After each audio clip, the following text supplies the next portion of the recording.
Paruchuri brothers పరిచయం అవసరం లేని పేర్లు అనమాట. మనందరికీ తెలిసినట్టుగానే పరుచూరి బ్రదర్స్ అంటే పరుచూరి గోపాలకృష్ణ గారు, పరుచూరి వెంకటేశ్వరరావు గారు, హైమావతమ్మ, రాఘవయ్య గారి దంపతులకు పుట్టిన సంతానమే అనమాట. వీళ్ళు ముగ్గురు అనమాట. వీళ్ళతో పాటు పరుచూరి కుటుంబరావు ఉంటారు అనమాట. పుట్టింది వచ్చి అంతా కృష్ణా జిల్లాలో అనమాట. పరుచూరి బ్రదర్స్ గురించి మాట్లాడితే వీళ్ళు దాదాపు 4 దశాబ్దాలుగా అంటే 1978లో స్టార్ట్ చేసిన కెరీర్ 2018 వరకు 40 ఏళ్లలో దాదాపు 358 సినిమాలు కథ రాయడం కానీ డైలాగ్స్ రాయడం కానీ అయితే చేశారనమాట. సో అంతగా సినిమా కళామ తల్లికి వీళ్ళు చేసిన సేవలు అయితే ఎనలేనిది అనమాట. సో దీంట్లో స్పెషల్ గా చెప్పాలంటే మన పరుచూరి గోపాలకృష్ణ గారు 47 మూవీస్ యాక్ట్ కూడా చేశారనమాట. అండ్ వీళ్ళిద్దరికి కలిసి కంబైన్ గా 9 మూవీస్ డైరెక్ట్ చేశారనమాట. సో వీళ్ళకి చాలా నంది అవార్డులు అయితే వచ్చాయన్నమాట. అండ్ బేసిక్ గా వీళ్ళ కెరీర్ గురించి మాట్లాడితే వీళ్ళ సినీ ప్రస్థానం 1978లో చలి చీములు అనే సినిమాతో రైటర్లుగా అయితే స్టార్ట్ చేశారనమాట వీళ్ళిద్దరి కెరీర్. అలాగే 1984లో వీళ్ళ డైరెక్షన్ కెరీర్ అయితే స్టార్ట్ చేశారనమాట కాయి రాజా కాయ్ అనే సినిమాతో. సో వీళ్ళు సినిమా ఒరవిడికి చూసుకుంటే దాదాపు 1983లో ఒకేసారి 20 సినిమాలకు పనిచేశారనమాట.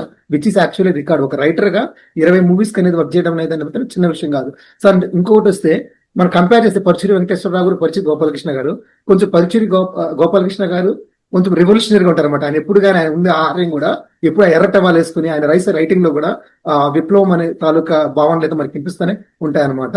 అండ్ పరుచూరి వెంకటేశ్వరరావు అయితే కామ్ గోయింగ్ ఉంటారన్నమాట. పరుచూరి గోపాలకృష్ణ గారి మాట్లాడుకుంటే ఆయన యూట్యూబ్ ఛానల్ ఒకటి ఉంటుంది. దాంట్లో ఆయన పరుచూరి పలుకులు అనేసి ఎక్స్పీరియన్స్ చెప్తా ఉంటాడు అనమాట. సో అలాంటి ఒక ఎక్స్పీరియన్స్ లో బేసిక్ గా మనం ఆయన రాసిన కథ విన్నాం అనమాట. బట్ ఆయన స్టోరీ ఒక కథలాగా ఉంటది. ఆ కథ అనేది ఒకనొక సందర్భంలో ఆయన ఒక వీడియోలో చెప్పాడు అనమాట. మీరు చాలా మంది చూసినచ్చు. But still I just want resonate that again అనమాట. ఒక నెల రోజులు నాకు గడువు, ఈ నెల రోజుల్లో నేను సంపాదించే ఒక నెల సంపాదన 1100 అక్కడ నేను సంపాదించలేని పరిస్థితుల్లో నేను మళ్ళీ బ్యాక్ వచ్చి నా కెరీర్ ఏదైతే ఇది ఉందో దీన్నే తీసుకుంటానని చెప్పేసి బయలుదేరాడు అనమాట. పరుచూరి గోపాలకృష్ణ గారు ఎంఏ PhD చేశారు ఆర్ట్స్ లో, తెలుగు ఆర్ట్స్ లో. తెలుగు లెక్చరర్ గా అయితే స్టార్ట్ చేశారు అనమాట ఆయన కెరీర్ 1971లో. సో 1971 నుంచి 1975 వరకు వెస్ట్ గోదావరి జిల్లాలో తెలుగు లెక్చరర్ గా పనిచేశారు. సో అలాగే 75 నుంచి ఆయన HOD గా అలాగే వైస్ ప్రిన్సిపాల్ గా ఉయ్యూరు కాలేజీలో స్టార్ట్ చేశారనమాట. 1978 నుంచి తరచుగా వీళ్ళు చెన్నైకి వెళ్ళడం, అంటే అప్పటికే ఫస్ట్ వచ్చి పరుచూరి వెంకటేశ్వర గారు కెరీర్ స్టార్ట్ చేస్తారనమాట ఇండస్ట్రీలో. సో ఆయన స్టార్ట్ చేసిన తర్వాత వాళ్ళ తమ్ముడైన గోపాలకృష్ణ గారిని అప్పుడప్పుడు నువ్వు రాదు అని చెప్పేసి సహాయ సహకారాలు అడిగారు అనమాట. సో అలా రాస్తూ పోయి చెన్నైకి, అప్పుడు ఇండస్ట్రీ అంతా చెన్నైలో ఉండేది. సో బేసిక్ గా ఈయన ఇక్కడ వెస్ట్ గోదావరిలో ఉండడం వల్ల అక్కడి నుంచి వెళ్తూ వస్తుండేవాడు అనమాట. సో వెళ్తూ వస్తున్నా గానీ ఎప్పుడు కానీ దాంట్లో ఆదాయం అయితే చూసేవాడు కాదనమాట. వీళ్ళకి 3 కూతుర్లు అనమాట. సో 1982లో ఇంకా ఈ 2 పేర్ల ప్రయాణం ఆపేసి ఏదో ఒక దాని మీద ఖచ్చితంగా స్టార్ట్ చేయాలనేసి ఆలోచించిన టైంలో సో 1 year అయితే ఆయన బ్రేక్ తీసుకున్నాడు అన్నమాట జాబ్ నుంచి. 1 year లీవ్ తీసుకుని ఆయన ఏమంటాడంటే చెన్నైకి వెళ్ళి సినిమా ప్రయత్నాలు చేద్దాము, అలాగే తెలుగు లిటరేచర్ మీద PhD చేద్దాం. సో ఈ 2 అయితే అనుకుని అయితే డిసిషన్ తీసుకున్నాం అనమాట. వాళ్ళ వైఫ్ వచ్చి ఆయన కజిన్ అనమాట, సొంతం అత్త వాళ్ళ కూతురే. సో ఆమె పెళ్లి చేసుకున్న తర్వాత ఇలాంటి డెసిషన్ ఎప్పుడైతే తీసుకున్నాడో అప్పుడు వాళ్ళ వైఫ్ అడిగిందంట, ఏమండి ఇప్పుడు మనకి అప్పుడు ఆయన జీతం వచ్చి 1100 మంత్లీ. సో అప్పట్లో మంత్లీ 1100 అంటే పెద్ద విషయం. సో ఇది లేకపోతే వాళ్ళ కుటుంబం అనేది జరిగేదానికి వేరే సోర్స్ లేదనమాట. సో నెలకి ఇప్పుడు 1100 కాన్స్టెంట్ శాలరీ ఉంది. ఇప్పుడు దీన్ని వదిలేసి మీరు అక్కడికి వెళ్ళిపోతే మన పరిస్థితి ఏమైపోతుంది అని అడిగారు అనమాట. సో అడిగినప్పుడు ఆయన ఆలోచనలో పడిపోయారు అనమాట. అవును కదా, మనం ఎంతసేపు మన ప్యాషన్ కెరీర్ అని మాట్లాడుతున్నాం, బట్ మన ఫ్యామిలీ ఉంది, దీన్ని ఏం చేసుకోవాలనేది. సో ఆయన యాక్చువల్ గా October 21 నుంచి లీవ్లు వచ్చాయన్నమాట. సో ఆయన ప్లాన్ ప్రకారం November 1 ట్రావెల్ చేయాలి, November 1 చెన్నైకి వెళ్ళాలి, November 1 నుంచి 1 year అక్కడ ఉండాలన్నమాట. సో ఆయన ఏం ఆలోచించి వాళ్ళ వైఫ్ తో ఇలా అన్నాడంట. సో November 1 వచ్చి ఆయన 3వ కూతురు బర్త్డే. సో అంతకన్నా ఆస్పిషియస్ డే ఉండదని చెప్పేసి సరే నేను November 1 నా ప్రయాణం స్టార్ట్ చేస్తాను, December 1 వరకు అంటే ఒక నెల రోజులు నాకు గడువు, ఈ నెల రోజుల్లో నేను సంపాదించే ఒక నెల సంపాదన 1100 అక్కడ నేను సంపాదించలేని పరిస్థితుల్లో నేను మళ్ళీ బ్యాక్ వచ్చి నా కెరీర్ ఏదైతే ఇది ఉందో దీన్నే తీసుకుంటానని చెప్పేసి బయలుదేరాడు అనమాట. PC రెడ్డి గారు అనే డైరెక్టర్ ఆయనకి ఎప్పుడు కాన్స్టెంట్ గా సపోర్ట్ చేస్తాడు అనమాట. ఆయన కూడా చెప్తా ఉండేవాడు, ఎందుకంటే నువ్వు చెన్నై వచ్చి స్టార్ట్ చేయని కెరీర్ నీకు మంచి కెరీర్ ఉంటుందని చెప్పేవాడు అనమాట. సో ఇలా జరుగుతున్న టైంలో November 1 ఆయన చెన్నైకి కోరమండల్ ఎక్స్ప్రెస్ లో ఒక ట్రైన్ ఉండేది. ఎప్పుడు కానీ ఈ చెన్నైకి వెళ్ళాలంటే చాలా వరకు ఆంధ్ర నుంచి ఆ ట్రైన్ లో వెళ్తా ఉండేది అనమాట. సో కోరమండల్ ఎక్స్ప్రెస్ ఆయన బయలుదేరడం అరుసుమల్లి కుమార్ గారని.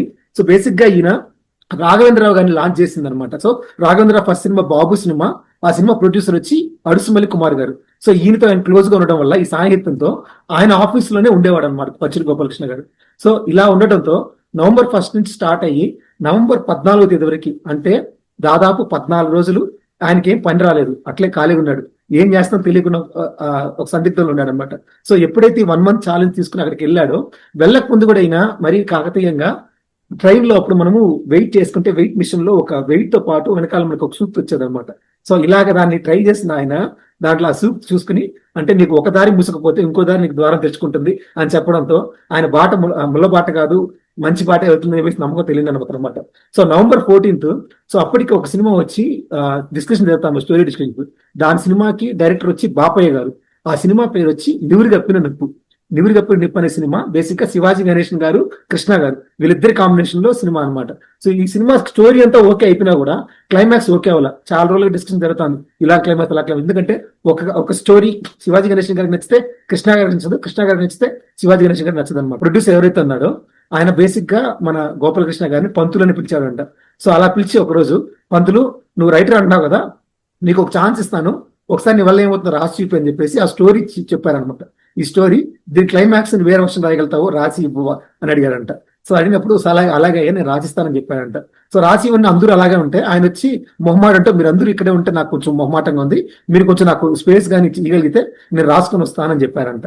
సో అందరూ ఇక్కడే ఉంటే నాకు కొంచెం మొహమాటంగా ఉంది, మీరు కొంచెం నాకు స్పేస్ కానీ ఇవ్వగలిగితే నేను రాసుకొని వస్తానని చెప్పారంట. సో అలా అనడంతో ఏం చేశారంటే వాళ్ళు, సరే మేము ఇక్కడ ఉండడంలే ఏదైనా సినిమాకి వెళ్తామని చెప్పేసి ఒక ఇంగ్లీష్ సినిమాకి వెళ్తామని అక్కడి నుంచి వెళ్ళిపోయారనమాట. కాకపోతే ఆయనతో పాటు ఒక అసోసియేట్ డైరెక్టర్ ఒక ఆయన వచ్చి కె మురళీమోహన్ అనే ఆయన కూడా ఉన్నాడు అనమాట. సో ఆయన ఉండి దాదాపు ఒక 1 hour 2 hours లో ఆయన మొత్తం స్టోరీ తెలుసు కాబట్టి ఆయన వర్షన్ లో ఒక క్లైమాక్స్ అనేది దాదాపు ఒక 16-18 పేజీలు అయితే క్లైమాక్స్ రాసిస్తాడంట. ఆ రాయడం ఏమైందంటే, వీళ్ళు సినిమాకి వెళ్ళిన వాళ్ళు 2-3 hours గ్యాప్ కాకుండా 1 hour లో మళ్ళీ బ్యాక్ వచ్చేసారంట. పంతులు ఏమనుకోవద్దయ్యా, మాకు టికెట్లు దొరకలేదు, మేము కావాలంటే పక్కన రూమ్ లో ఉంటాము, నువ్వు రాసుకో అంటే, లేదండి అయిపోయిందని చెప్పాడంట. అదేంటి అప్పుడే రాయిస్తామంటే, రాయేసానంటే సరే చెప్పు చూద్దామని చెప్పేసి స్టోరీ అడిగారంట. సో ఆయన చెప్పాడంట.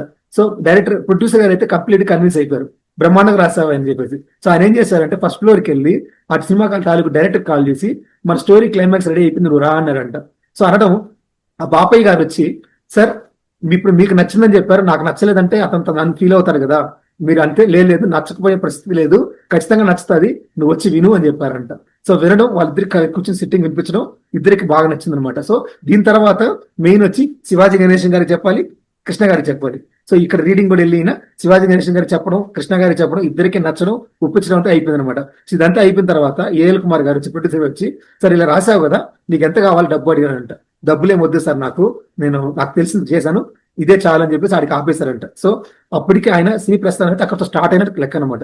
సినిమాలో ఒక హీరోకి వచ్చే హై అనమాట. అంటే 1100 సంపాదించగలుగుతానా అనే ఒక క్వశ్చన్ మార్క్ తో వచ్చిన అతనికి దాదాపు ఇంకా 2 రోజుల్లో తన డెడ్ లైన్ ముగుస్తుందంటే, సో ఇక్కడ నుంచి ఎలా వచ్చిందంటే లింక్, ఈయనతో పాటు ఉన్న అసోసియేట్ డైరెక్టర్ కె మురళీమోహన్ గారు అప్పటికే వేరే సినిమా, అంటే నవభారత్ బాబు గారు అనే ఒక డైరెక్టర్, ఆయన అగ్నిజ్వాల అనే సినిమా తీస్తున్నారు అనమాట.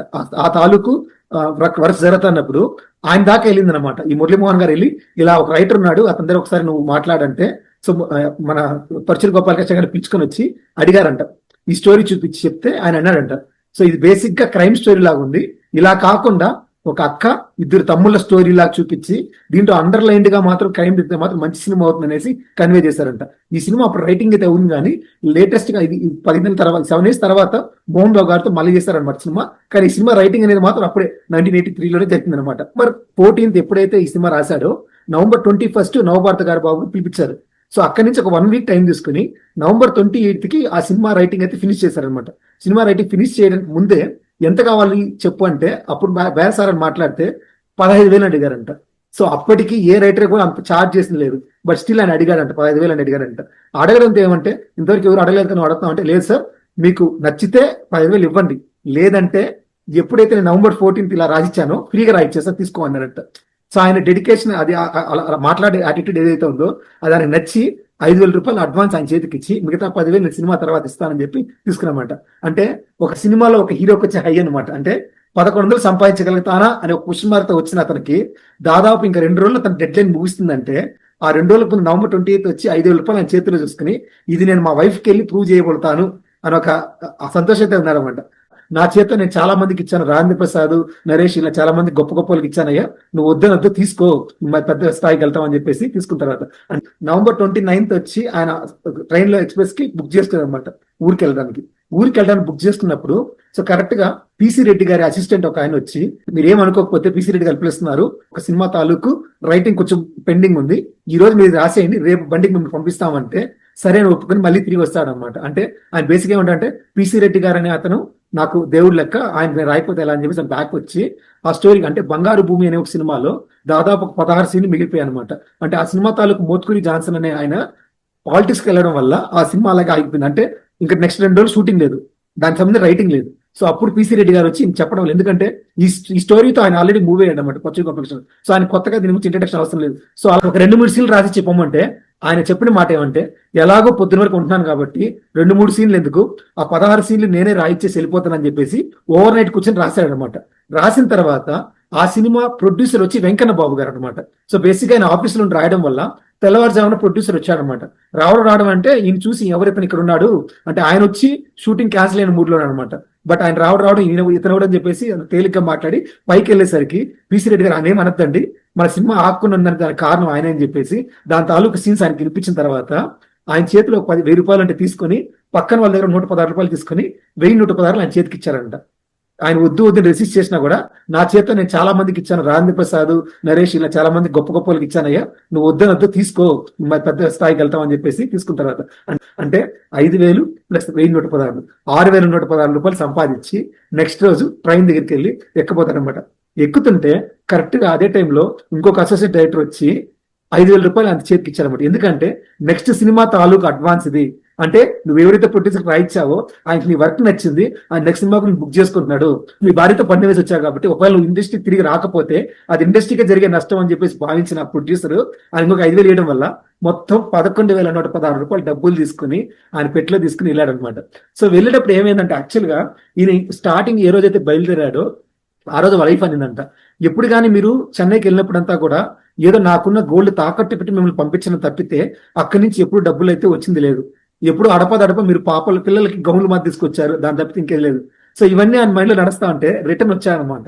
రిటర్న్ ఇంటికి వెళ్ళిన తర్వాత దాదాపు ఇంకా 1 మంత్ గా ఈ షేవింగ్ ఏమి చేయకపోయేసరికి బాగా గడ్డ పెంచుకోబోయి సో వాళ్ళ వైఫ్ స్టార్టింగ్ లో అనిందంట, ఏమండి మీ జ్యోతి చిత్రా సితారా బుక్లు అన్ని చూశాను, మీ పేరు ఎక్కడా రాలేదండి, మీరు ఎక్కువ నిరాశపడకండి, పోతే పోని మీరు ఏదైతే ఉందో జాబ్ అదే చేసుకుందాము, ఇబ్బంది లేదని చెప్పడంతో అతను చెప్పకనే మామూలుగా ఎప్పుడైనా ఊరికి వెళ్ళేసి వస్తే ఆయన సూట్ కేసులు తెచ్చేది బట్టలు అనమాట. సో అలాగే వాళ్ళ కూతురు వెళ్ళి అది ఓపెన్ చేయడమే అప్పట్లో 10 రూపాయల కట్టలు 20 రూపాయల కట్టలు. సో అంత డబ్బు చూడడంతో అమ్మ ఇంత డబ్బు వచ్చింది నాన్న అని చెప్పేసి అంటే అప్పుడు వెళ్ళి వాళ్ళ వైఫ్ కి చెప్పడంతో ఆయన లైఫ్ అక్కడ టర్న్ అయింది అనమాట. అంటే వాళ్ళ వైఫ్ కూడా అంటే చెప్పారనమాట, నేను 1,100 సంపాదించగలుగుతాను క్వశ్చన్ మార్క్ వెళ్ళాను, బట్ ఒకే నెలలో దాదాపు నేను పనిచేసిన వారం రోజుల్లోనే 10 నెలలకు సంబంధించిన జీతం అయితే నేను సంపాదించగలిగాను, ఇంతకన్నా నీకేం క్వశ్చన్ అని చెప్పేసి అంటే అక్కడి నుంచి ఆయన కెరీర్ స్టార్ట్ అయింది. ఆ తర్వాత ఆ ఉద్యోగం ఏదైతే ఉందో దాన్ని వదిలేయడం, ఆ తర్వాత కంప్లీట్ గా సినిమా రంగంలో అయితే ఆయన ఉండిపోయాడు అనమాట. సో ఇది పరుచూరి గోపాలకృష్ణ గారి ప్రస్థానం.